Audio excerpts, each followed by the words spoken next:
Hello everyone, welcome back to my channel. তো চলো দেখাই সোনাঝুরি হাট থেকে কী নিয়েছি। প্রথমে দেখাই মেরুন কালারের ব্লাউজটা। এটা আমি আমার মায়ের জন্য নিয়েছিলাম। 200 টাকা দাম নিয়েছিল। এটাও সেম দাম। এই ব্লু কালার আর এই রেড কালারের ব্লাউজ দুটো আমার শাশুড়ি মায়ের জন্য নিয়েছিল। আর এই রেড কালারের ব্লাউজের দাম কত আমি ঠিক জানি না। আর দিদিভাই আমাকে এই পার্সটা গিফট করেছিল, তো পার্সের দামও আমি ঠিক জানি না।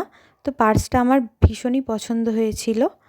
আর অনেক দিন ধরেই আমার একটা ব্ল্যাক শাড়ির শখ ছিল, তো সোনাঝুরি হাটে গিয়ে এই ব্ল্যাক শাড়িটা দেখা মাত্রই আমার খুব পছন্দ হয়েছিল। তো তোমাদের একটা কথা বলি, তোমরা সোনাঝুরি হাটে গিয়ে অবশ্যই বার্গেনিং করে জিনিস কিনবে, কারণ ওরা প্রতিটা জিনিসের দাম অনেক করে বলে।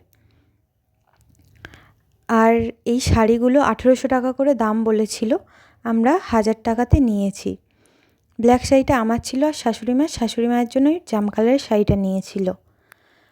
আর এই ইয়াররিংসগুলো 280 টাকা বলেছিল, আমি 180-তে নিয়েছি।